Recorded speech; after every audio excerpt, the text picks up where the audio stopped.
우리 함께 기도하며 주님 앞에 나아가십시다.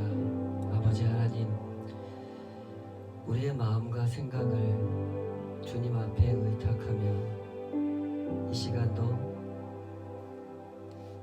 우리의 고백과 회개와 주님을 향한 소망을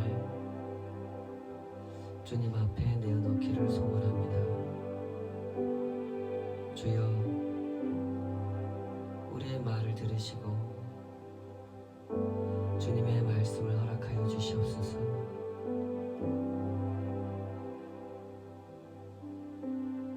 눈에 보이시지 않아도 우리 마음으로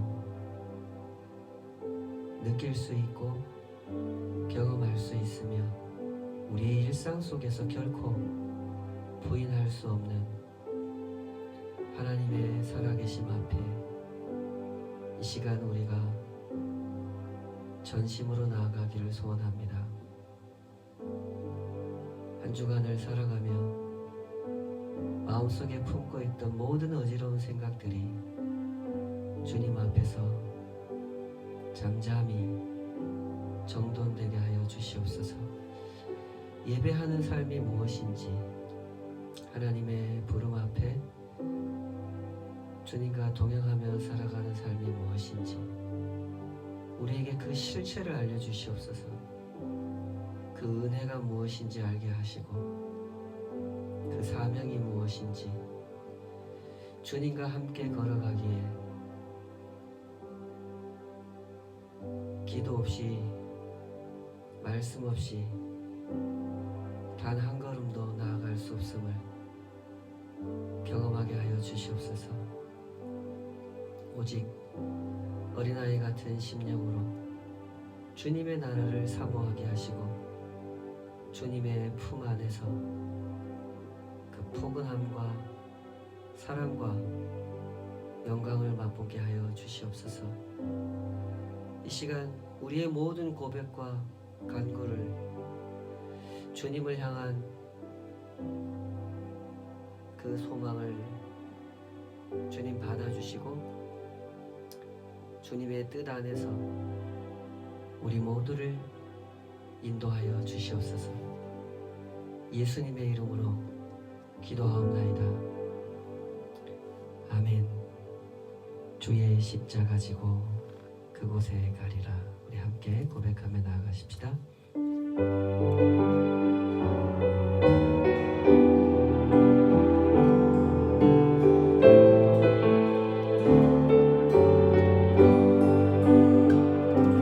주의 십자가 지고 나 그곳에 가리니 모든 땅의 끝이 기근이라도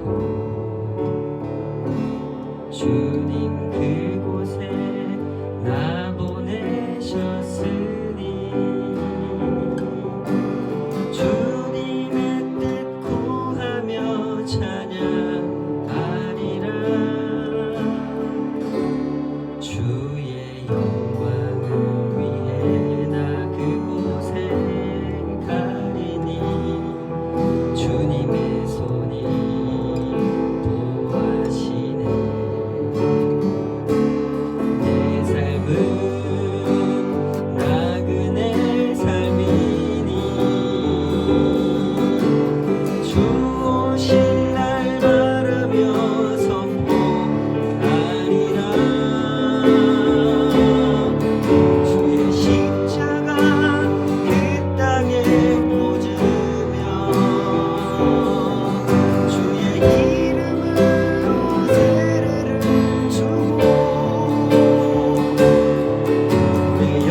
되신 주의 사랑을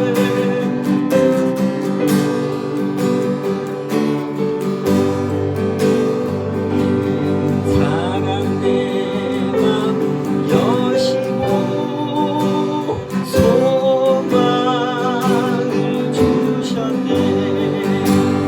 나의 맘 속이는 평안에 나의 맘 속이는 평안에 악한 죄 파도가 많으나 마음이 늘 평안해. 주의 손과 고난을 왜 못 소당했나.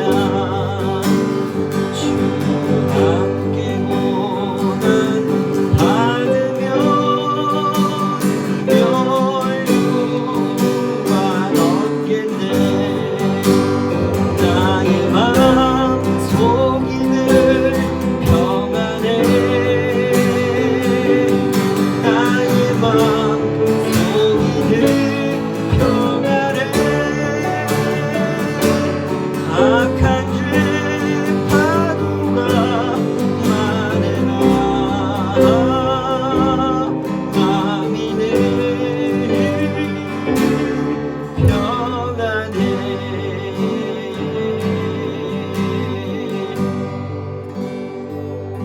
우리 시간 함께 기도하십시다.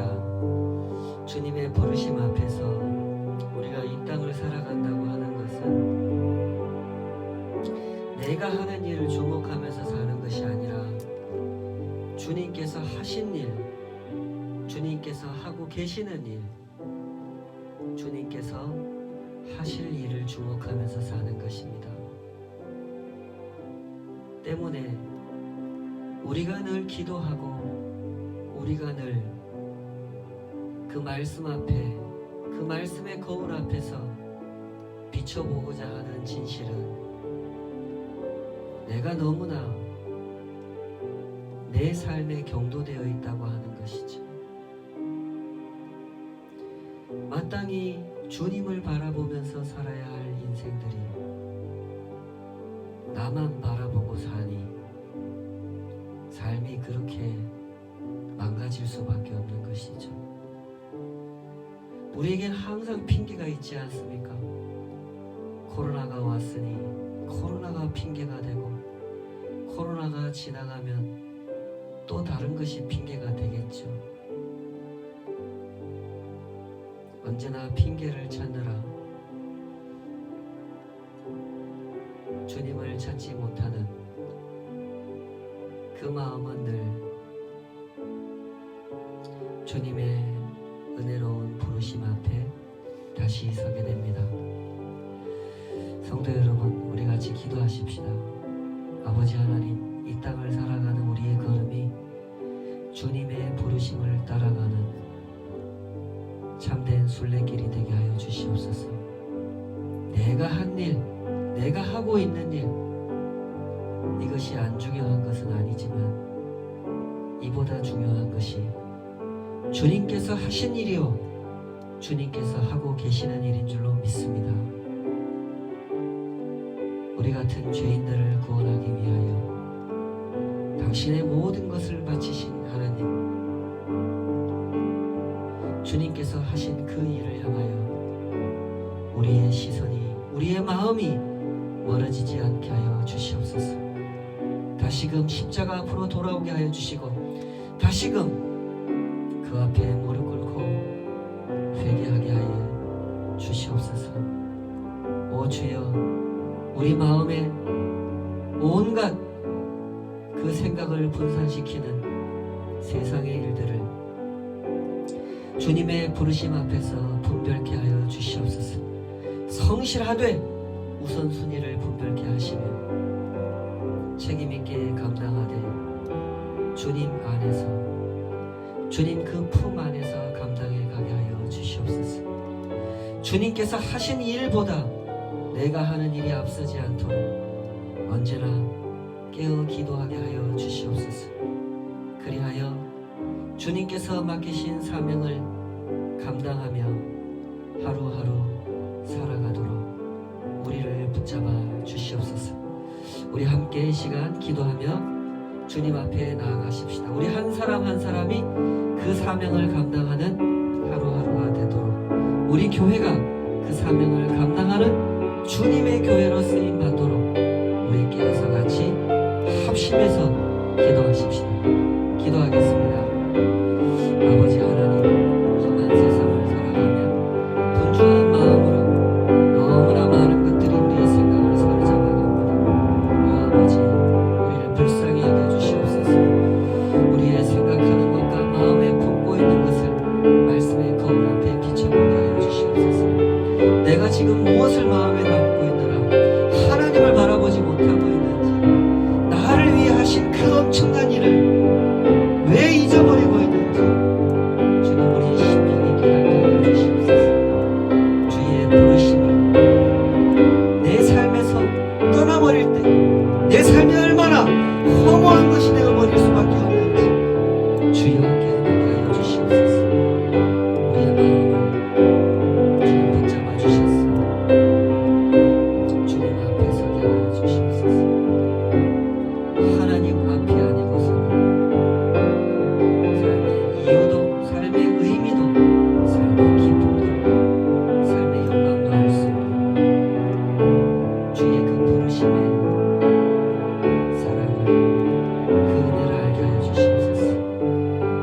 혹여 우리 마음 가운데 그 모든 것들이 희미해져 버렸다면 오 아버지, 다시금 정신을 차리게 하여 주시고 주님 앞에 서도록 우리를 붙잡아 주시옵소서.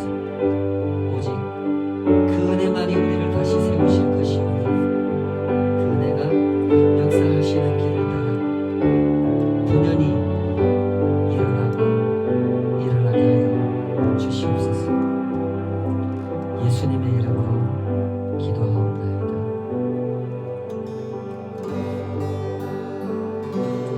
이 세상 끝날까지 주 섬겨 살리니 내 친구 되신 주여 늘 함께 하소서.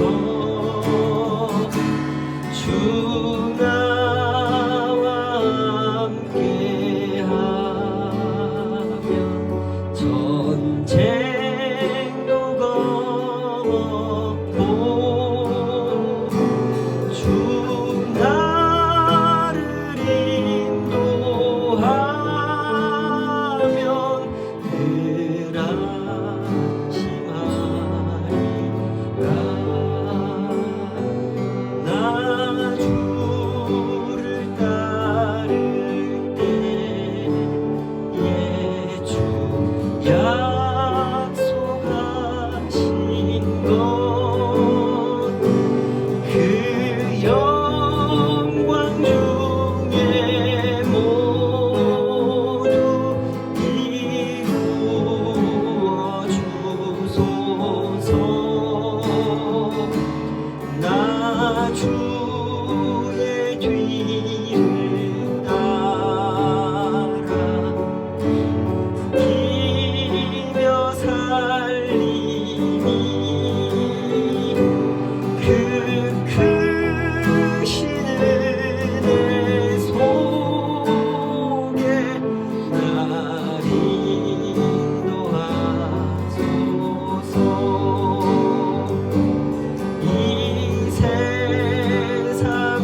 시간 다 같이 주님 앞에 드린 예물 위해서 기도하겠습니다. 아버지 하나님, 한 주간을 주님의 그 손 안에서, 그 품 안에서 살아갈 수 있었음을 감사하며 주님 앞에 나아갑니다. 저희들에게 일할 수 있는 기회를 주시고 또 그 가운데서 수고하며 한 사람 한 사람을 섬기고 주님의 뜻이 우리 일상 가운데 이루어지도록 땀 흘릴 수 있고 열정을 쏟을 수 있도록 그 모든 기회를 허락하신 주님의 은혜 앞에 감사합니다. 그 모든 수고와 또 그 결실을 안고 주님 앞에 와서 주님의 뜻을 구하며 주님의 뜻 가운데 이루시고자 하는 그 선한 일들을 저희들의 작은 참여로 함께 이루시고 더 풍성하게 이루시는 주님의 그 섭리를 바라보며 이렇게 주님 앞에 드린 모든 것들을 하나님 기억하여 주시옵소서. 주님의 사랑으로 사용하여 주시고 받아주시며 주님의 은총 안에서 이 모든 것들이 얼마나 선하게 순환되어지고 하나님의 뜻 가운데 사용되고 사람을 살리고 사람을 복되게 하는지 하나님 앞에 드린 모든 사람들이 그 은혜를 함께 묵도하고 하나님을 더 크게 찬양할 수 있도록 이 모든 일 위에 역사하여 주시옵소서. 주님 앞에 드릴 때마다 그 마음이 더욱 주님 앞에 가까이 나아가게 하시고 주님께서 우리 각 사람의 삶을 얼마나 복되게 안아주고 계시는지 더 깊이 더 분명하게 알아갈 수 있도록 복 내려 주시옵소서. 이 모든 것을 받으시고 주님의 뜻 가운데서 선하게 갚아주시고 또 채워주시는 그 은혜를 늘 감사드리며 예수님의 이름으로 기도하옵나이다. 아멘. 아멘. 오늘 주신 하나님의 말씀은 창세기 46장입니다. 창세기 46장 1절에서 27절까지. 창세기 46장 1절에서 27절까지 말씀인데 줄여서 읽겠습니다. 1절부터 7절까지만 읽고 말씀 증거하겠습니다. 창세기 46장 1절에서 7절까지 다 찾으신 줄 알고 한 목소리로 같이 읽겠습니다. 시작. 이스라엘이 모든 소유를 이끌고 떠나 브엘세바에 이르러 그의 아버지 이삭의 하나님께 희생 제사를 드리니 그 밤에 하나님이 이상 중에 이스라엘에게 나타나 이르시되 야곱아 야곱아 하시는지라. 야곱이 이르되 내가 여기 있나이다 하매 하나님이 이르시되 나는 하나님이라 내 아버지의 하나님이니 애굽으로 내려가기를 두려워하지 말라. 내가 거기서 너로 큰 민족을 이루게 하리라. 내가 너와 함께 애굽으로 내려가겠고 반드시 너를 인도하여 다시 올라올 것이며 요셉이 그의 손으로 내 눈을 감기리라 하셨더라. 야곱이 브엘세바에서 떠날새 이스라엘의 아들들이 바로가 그를 태우려고 보낸 수레에 자기들의 아버지 야곱과 자기들의 처자들을 태우고 그들의 가축과 가나안 땅에서 얻은 재물을 이끌었으며 야곱과 그의 자손들이 다 함께 애굽으로 갔더라. 이와 같이 야곱이 그 아들들과 손자들과 딸들과 손녀들 곧 그의 모든 자손을 데리고 애굽으로 갔더라. 아멘. 주신 말씀으로 모두 70명이었더라. 이런 제목으로 말씀 증거하겠습니다. 성경을 연구하면서 또 목회자로 살아오면서 제가 발견하고 제가 경험하고 있는 하나님의 일, 하나님께서 그토록 집중하고 계시는 일은 사람의 마음을 바꾸어 놓는 일입니다. 물론 하나님께서는 상황을 바꿔 놓으실 때도 있고 환경을 바꿔 놓으실 때도 있습니다. 그러나 그 모든 일을 진행하시는 궁극의 목적은 사람의 마음을 바꾸어 놓고자 상황도 바꿔 놓으시고 환경도 바꾸어 놓고 하시는 것이죠. 우리는 항상 우리 중심적으로 세상을 보려고 하기 때문에 환경이 마음에 안 들고 상황이 마음이 안 들 때가 많습니다. 그래서 우리는 환경을 바꿔놓고 싶어하고 상황을 바꿔놓고 싶어하죠. 그러나 하나님께서 보실 때 정말로 바뀌어야 하는 것, 그것은 환경도 아니고 상황도 아닙니다. 정말로 바뀌어야 하는 것은 사람의 마음이죠. 너무나 이기적인 생각에 사로잡혀 있는 사람의 마음, 자기중심적인 계산에 사로잡혀 있는 사람의 마음, 자기 욕심대로 행하는 일에만 집착하기 때문에 하나님께서 하시는 일에는 무관심하고 하나님께서 세워놓으신 언약과 계획을 무시하는 사람의 마음을 하나님은 바꿔놓으려고 하십니다. 창세기를 통해서 그리고 이 야곱 이야기를 통해서 성경에서 들려주시는 모든 이야기는 사실 이런 말씀입니다. 좀처럼 변하려고 하지 않는 사람의 마음을 하나님께서 바꿔놓으시는 이야기죠. 자, 이제 야곱의 가족들이 애굽으로 이주를 하게 됐습니다.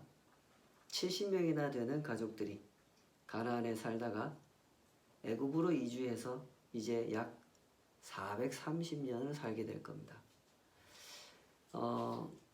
가나안에는 누구 때부터 살았습니까? 아브라함 때부터 살았죠. 아브라함, 이삭, 야곱. 꽤 긴 시간을 가나안에서 살았습니다. 그러나 이제 애굽으로 이주해서 이후 약 430년 동안 애굽에서 살다가 이제 때가 되면 출애굽을 하게 될 거란 말이죠. 근데 성경에서 이 이야기를 들려주실 때 특별히 강조하시는 게 있어요. 단체로 이민을 갔다. 이걸 강조하는 거는 아니라는 거 아시겠죠? 성경이 강조하는 것은 하나님의 인도하심을 따라서 갔다. 이걸 강조합니다. 아무리 살기 좋은 곳으로 이사를 간다고 하더라도 그것에 하나님의 인도하심이 없다면 그건 별로 복된 일이 아니겠죠. 좀 고생을 하더라도 하나님의 인도하심이 있다면, 하나님께서 함께 가신다면 그것이 복된 일인 것입니다. 그렇게 믿습니까? 그래서 이 야곱의 일행은 브엘세바에 들러서 예배를 드리고 애굽으로 갑니다. 자, 그 장면 우리 다시 한번 읽어봅시다. 제가 읽어볼게요. 1절에서 4절입니다. 이스라엘이 모든 소유를 이끌고 떠나 브엘세바에 이르러 그의 아버지 이삭의 하나님께 희생제사를 드리니 그 밤에 하나님이 이상 중에 이스라엘에게 나타나 이르시되 야곱아 야곱아 하시는지라. 야곱이 이르되 내가 여기 있나이다 하매 하나님이 이르시되 나는 하나님이라 내 아버지의 하나님이니 애굽으로 내려가기를 두려워하지 말라. 내가 거기서 너로 큰 민족을 이루게 하리라. 내가 너와 함께 애굽으로 내려가겠고 반드시 너를 인도하여 다시 올라올 것이며 요셉이 그의 손으로 내 눈을 감기리라 하셨더라. 자, 헤브론에 살고 있던 야곱이 이삿짐을 싸서 애굽으로 내려가는데 애굽으로 직행하지 않고 브엘세바에 들렸다가 갑니다. 브엘세바는 어떤 곳입니까? 기억나세요? 브엘세바는 이 야곱 가족들에게 특별한 사연이 있는 도시입니다. 야곱의 아버지 이삭도, 이삭의 아버지 아브라함도 바로 이곳 브엘세바에서 하나님께 예배를 드렸죠. 하나님께서 우리와 함께 하신다 하는 사실을 바로 이곳에서 확인했고 그것을 확인하고 특별한 예배를 드렸던 의미가 담겨 있는 장소, 그곳이 브엘세바입니다. 우리 잠깐 한번 돌아가 볼까요? 이삭이, 야곱의 아버지 이삭이 이 브엘세바에서 어떻게 예배했는지 잠시 한번 돌아가 보겠습니다. 창세기 26장 23절에서 25절. 이삭이 거기서부터 브엘세바로 올라갔더니 그 밤에 여호와께서 그에게 나타나 이르시되 나는 내 아버지 아브라함의 하나님이니 두려워하지 말라. 내 종 아브라함을 위하여 내가 너와 함께 있어 내게 복을 주어 내 자손이 번성하게 하리라 하신지라. 이삭이 그곳에 제단을 쌓고 여호와의 이름을 부르며 거기 장막을 쳤더니 이삭의 종들이 거기서도 우물을 팠더라. 발견하셨습니까? 브엘세바에서 예배하는 야곱에게 하신 말씀과 브엘세바에서 예배하는 이삭에게 하신 말씀이 같습니다. 발견하셨습니까? 이 세 마디가 같거든요. 나는 내 아버지의 하나님이다. 두려워하지 말라. 내가 너와 함께 하리라. 이 똑같은 말씀을 반복하셨습니다. 이 장면이 얼마나 중요한 장면인지 잘 생각해 보시기 바랍니다. 하나님은 이삭에게도 야곱에게도 하나님에 대하여 말씀하실 때 나는 내 아버지의 하나님이다 이렇게 말씀하세요. 이렇게 말씀하신 것은 나 하나님이 너 한 사람하고만 관계가 있는 하나님이 아니라 네 아버지, 네 아버지의 아버지하고 관계가 있는 하나님이다. 이 얘기를 하시는 거예요. 즉 하나님이 너희에게 주신 언약은 대대로 계승되고 있는 언약이다. 이런 뜻입니다.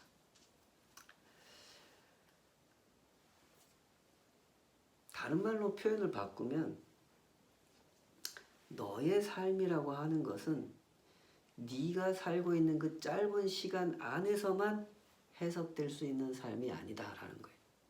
더 어렵습니까? 이게 얼마나 엄청난 말씀인지 잘 이해해 보시기 바랍니다. 하나님의 인도하심 아래서 살아가는 한 사람의 삶은 두 사람의 삶과 연결되고 20명의 삶과 연결되고 20만 명, 200만 명의 삶과 연결된다. 그런 뜻이에요.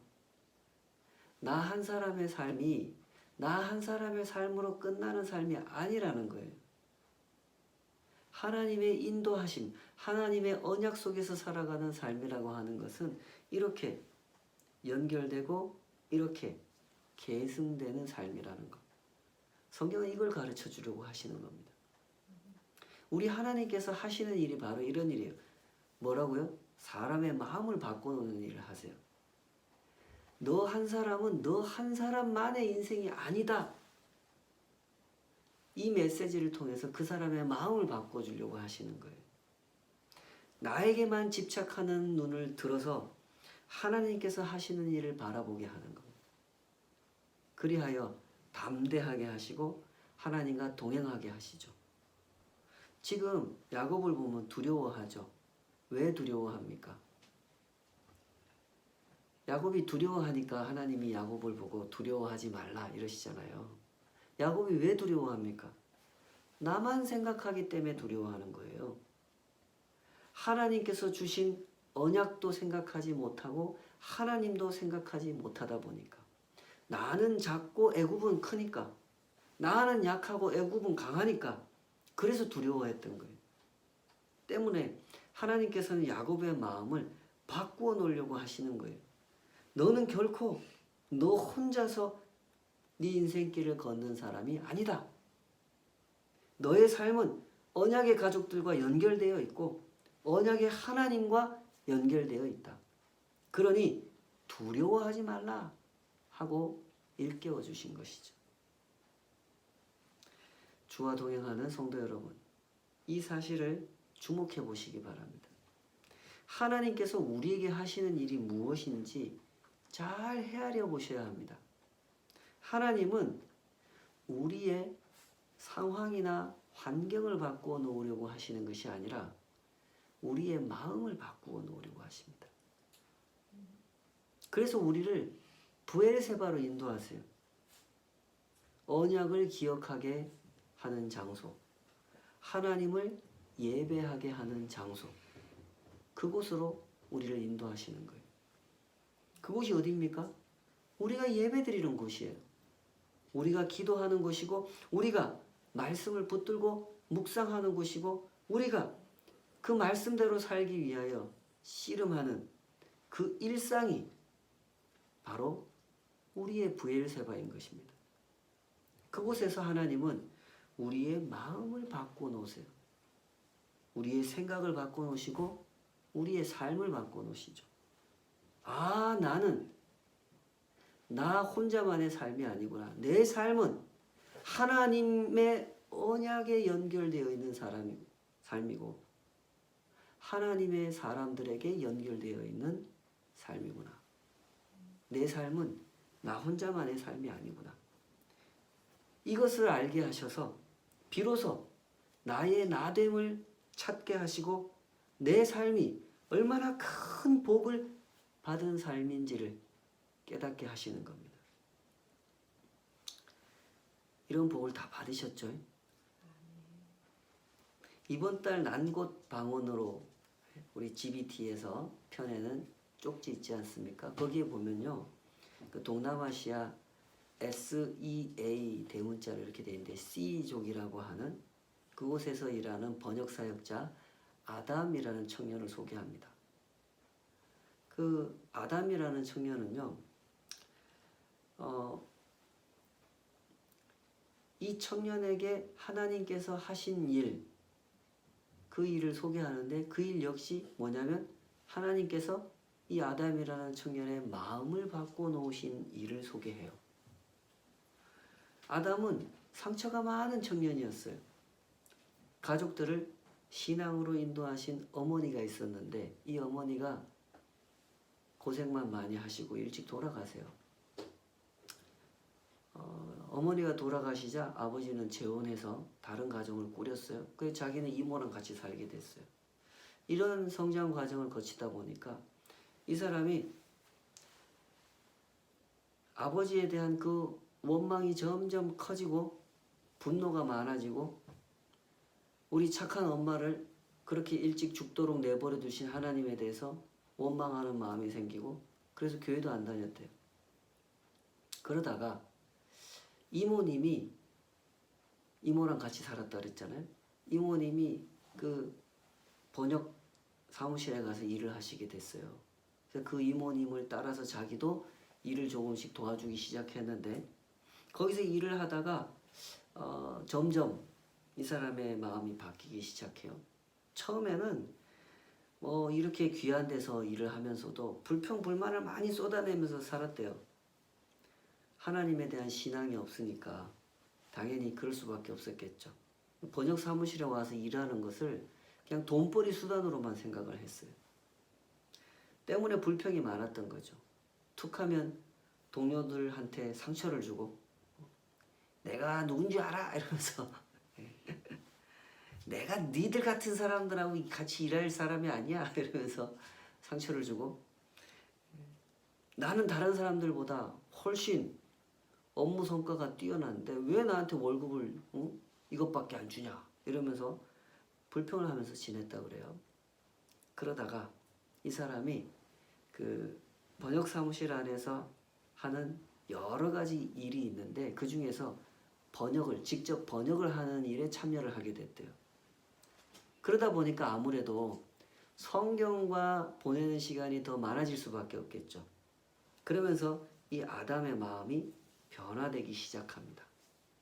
지금부터는 아담이 하는 이야기를 직접 한번 제가 읽어드리겠습니다. 성경과 함께 일정 시간을 보내면서 뭔가 꿈틀대기 시작했습니다. 어떤 변화가 제 속에서 일어나는 걸 처음엔 부인했습니다. 아직 세상을 사랑했기 때문입니다. 하지만 서신서 번역을 시작하면서부터는 세상을 사랑하는 것에 대해 죄책감이 들기 시작했고 지적으로 영적으로 하나님에 대해 알아가며 양심의 가책은 점점 더 커졌습니다. 모든 성경은 하나님의 감동으로 된 것으로 교훈과 책망과 바르게 함과 의로 교육하기에 유익하니 라는 말씀 그대로였습니다. 저는 상처가 많았기에 늘 화가 나 있었고 타인이 제 잘못을 지적하면 받아들이지 않았습니다. 하지만 말씀이 저를 책망하니까 저의 죄성은 무너지기 시작했습니다. 지금은 모든 것이 달라졌습니다. 가장 현저한 변화는 세계관입니다. 상처도 그대로이고 저를 차별하던 세상도 그대로지만 그것에 화를 내던 저는 이제 없습니다. 세상이 원래 죄 아래에 있다는 것을, 그래서 우리가 이 땅에서 사는 한 상처를 받을 수밖에 없다는 것을 깨달았기 때문입니다. 대신 우리 주 예수 그리스도에게서 오는 충분한 위로만을 붙듭니다. 죽음에 대한 관점도 변했습니다. 전에는 죽음을 불행으로 여겼지만 이제는 유익으로 여깁니다. 예전에는 세상을 사는 목적이 내일 죽을 테니 오늘 먹고 마시자였지만 지금은 이 사역을 직업이 아닌 하나님께서 저를 부르신 소명의 현장으로 여깁니다. 세상을 구원하시는 하나님의 원대한 계획 속 일부로 저를 초청하여 주셨다고 말입니다. 하지만 온전함에 이른 것은 아닙니다.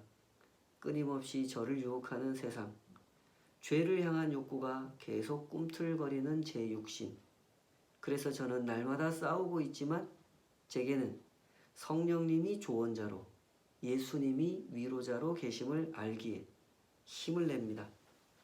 사실 갈등이 있거나 더 나은 일자리 제한이 있을 때면 여기를 떠나고픈 마음도 있었지만 그때마다 하나님께서 막아주셨습니다. 모든 감사를 주님께.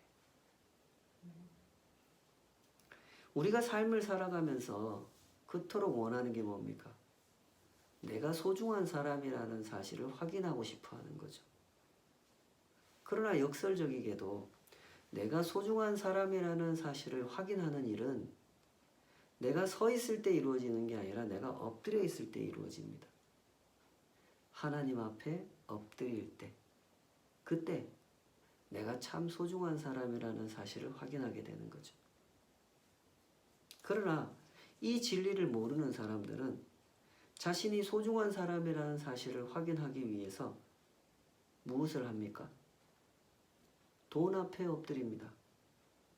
성공 앞에 엎드리고 쾌락 앞에 엎드리고 자존심 앞에 엎드리죠.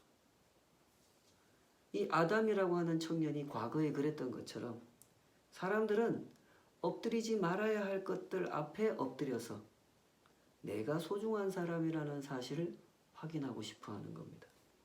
때문에 내가 소중한 사람이라는 사실을 확인하기보다는 오히려 더 분노하고 더 원망하면서 자기 마음을 괴로움으로 채워갈 수밖에 없는 것이죠.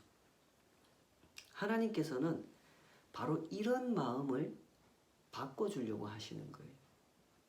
하나님의 언약 안에서, 하나님께서 하시는 일 안에서, 그 구원이라는 엄청난 하나님의 역사 안에서 우리가 얼마나 귀한 사람인지를 알려주려고 하시는 일, 그것이 하나님께서 그토록 하고자 하시는 일이란 말입니다. 8절에서 27절까지 보면요, 야곱의 가족들 이름을 하나하나 열거하면서 그때 애굽에 정착한 야곱의 가족이 모두 다 70명이었다 하는 이야기를 정리하고 있는데, 이런 이야기를 들려주는 이유도 마찬가지입니다.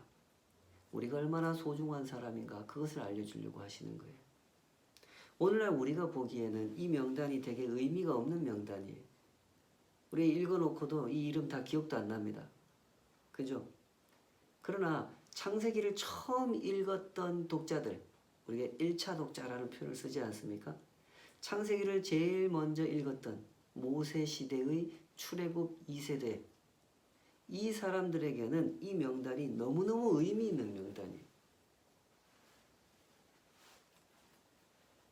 하나님께서 완성하신 언약의 조상들이라는 차원에서 이 명단은 너무너무 중요한 명단이었던 거죠. 특히 끝부분에서 이 사람들의 전체의 합이 70명이었다라고 하는 점을 강조하고 있는데, 70이라고 하는 숫자는 완전수를 의미합니다. 히브리인들의 그 숫자 개념에 보면 7이라는 숫자가 완전한 숫자고요, 10이라는 숫자가 완전한 숫자거든요. 또 이외에도 3이나 12도 완전한 숫자로 인식됩니다. 완전한 숫자인 7과 완전한 숫자인 10을 곱하면 몇이 됩니까? 70이 되죠. 이 70이라는 숫자는 바로 그렇게 완전한 숫자다라는 걸 의미해요. 하나님께서 아브라함에게 언약을 주신 이후로 이렇게 완전하게 성취하셨다는 것을 설명하는 숫자인 거죠. 하나님께서 하려고 하시는 일이 무슨 일이라고요? 하나님은 우리의 마음을 바꿔주려고 하세요. 하나님께서 하신 일에 완전하심을 보여주고, 봤지? 나 하나님이 너희에게 약속하신 일은 이렇게 완전하게 성취된다. 이걸 보여주시고 그 앞에 우리로 하여금 엎드리게 해요.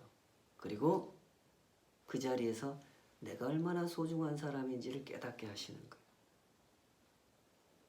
세상은 바로 그런 점에서 심각한 병에 걸려 있는 상태예요. 사람들은 자신이 얼마나 소중한 사람인지 모른 채 살아가죠. 생명을 가졌다는 사실에 대해서, 자신에게 맡겨진 일을 할 수 있다는 사실에 대해서, 가치 있는 일에 참여할 수 있고 누군가를 섬길 수 있다는 사실에 대해서 이것이 얼마나 귀한 일인지 그걸 모르는 상태로 살아가요. 때문에 하나님의 사람들이 이 세상 속에서 살아가는 일은 아주 의미가 있는 일입니다. 하나님의 사람들은 어떤 사람들이에요? 자기가 얼마나 소중한 사람인 줄 알고 살아가는 사람들이란 말이죠. 남들보다 성공한 자기 자신을 사랑하는 게 아니라 하나님께서 사랑하시는 자기 자신을 사랑하는 사람들, 그 사람들이 하나님의 사람들이에요. 하나님의 사람들은 바로 이 진실을 세상에 보여주는 모델인 거죠. 이것이 바로 세상의 빛으로 살아가는 삶이고 세상의 소금으로 살아가는 삶인 겁니다. 그러므로 신앙의 길을 걸어가면서도 자신이 얼마나 소중한 사람인지 모른 채 살아간다고 하는 것은 너무너무 이상한 일일 수밖에 없는 겁니다. 만약에 여러분의 마음에 내가 얼마나 소중한 사람인지 확신이 들지 않는다면 무엇을 하셔야 되겠습니까?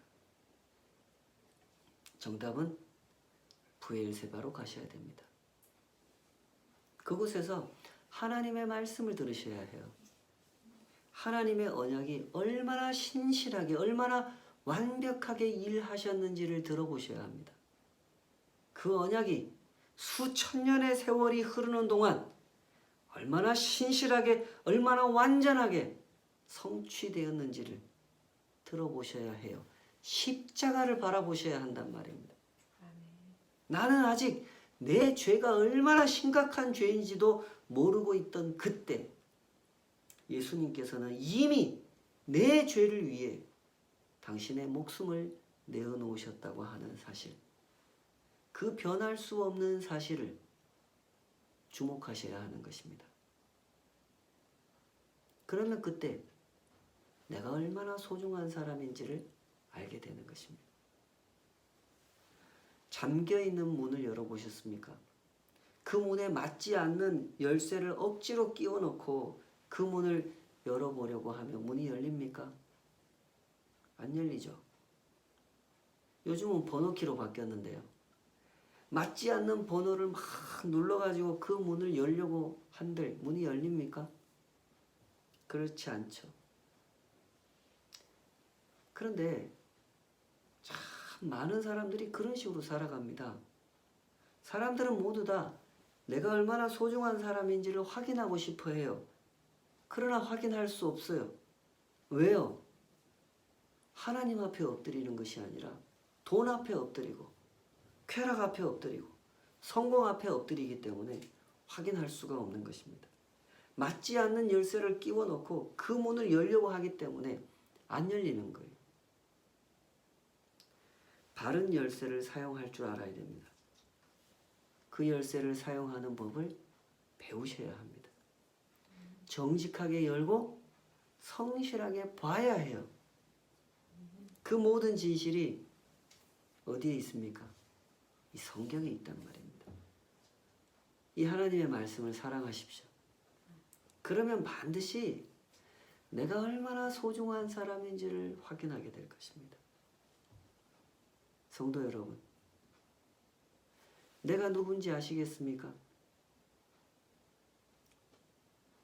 내가 일하고 있는 현장 속에서 내가 하고 있는 일이 하나님의 나라 안에서 하나님의 사람들 앞에서 얼마나 귀하게 쓰임받고 있는 일인지 그것을 알고 느끼면서 일하고 계십니까? 만약 그렇지 못하다면 그것은 얼마나 안타까운, 얼마나 아까운 시간이 낭비되고 있는 것입니까? 하나님께서 우리를 부르신 그 거룩하고 영광스러운 뜻 앞에 엎드리시기 바랍니다. 브엘세바로 나아가시기 바랍니다. 그곳에서 하나님을 예배하십시오. 하나님의 음성을 들어보십시오. 두려워하지 말라. 나는 너의 아버지의 하나님이다. 너의 삶은 너 한 사람의 삶으로 끝나는 그런 삶이 아니다. 하나님 안에서, 하나님의 언약 안에서, 하나님의 언약 안에 속해 있는 사람들과 연결되고 연결되어 있는 삶이다. 나 하나님은 그 언약을 완전하게 성취하도록 졸지도 아니하시고 주무시지도 아니하시는 하나님이다. 나는 너의 마음을 바꿔놓기 원한다. 네가 얼마나 소중한 사람인지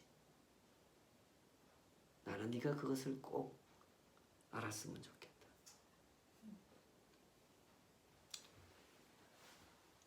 매일의 삶 속에서 하나님께서 우리에게 허락하신 브엘세바로 나아가십시다. 그곳에서 말씀을 붙들고 그곳에서 하나님의 뜻을 붙들고 하나님께서 하신 일에 그 완전한 역사를 묵상하십시다.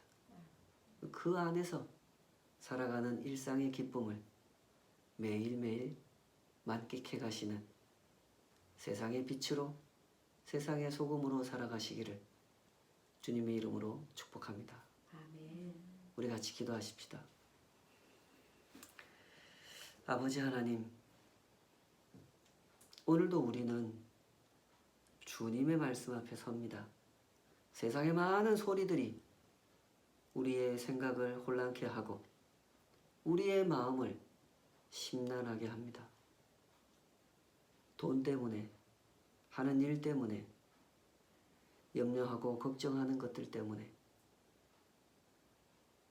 세상에서 들려오는 소리는 항상 우리의 마음을 어지럽힙니다. 그럴 때마다 주여 우리의 마음을 불쌍하게 여겨주시고 브엘세바로 인도하여 주시옵소서. 그곳에서 주님을 예배케 하시고 주님의 그 음성을 듣게 하여 주시옵소서. 나는 내 아버지의 하나님이다. 너는 결코 너 한 사람의 삶으로 끝나는 존재가 아니다. 나 하나님이 하시는 일 안에 너는 연결되어 있고 나 하나님께서 세운 사람들 안에 너는 연속되어 있다. 너는 하나님이 하시는 일 안에서 그토록 소중한 사람이란다. 주여 그 음성을 듣게 하여 주시옵소서.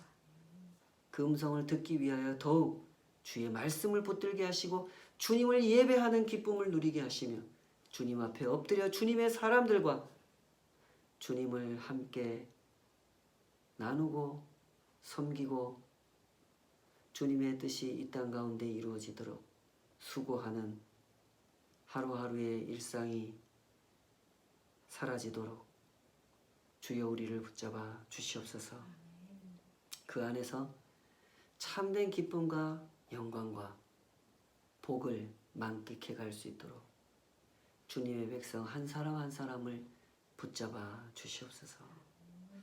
이제는 우리 주 예수 그리스도의 은혜와 아버지 하나님의 놀라우신 사랑하심과 성령 하나님의 내주하시고 동행하시는 역사가 하나님 앞에 그 브엘세바로 나아가는 자들, 그곳에서 하나님의 음성을 듣는 자들, 내가 얼마나 소중한 사람인지를 깨달으며 살기 원하는 모든 주의 백성들 삶 위에 이제로부터 영원까지 함께 하시기를 간절히 축원하옵나이다. 아멘. 아멘.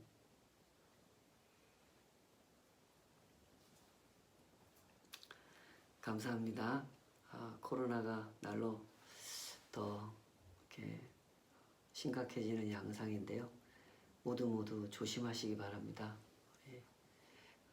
조심하시고 또 이런 때일수록 항상 힘든 분들이 더 힘들지 않습니까?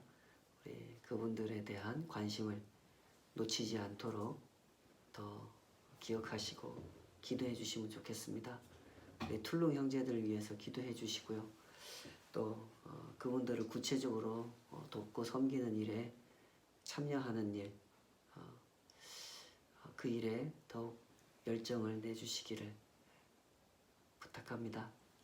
한 주간도 힘을 내주시고요. 주님 안에서 기쁨 가운데 화이팅 하시기를 축복합니다.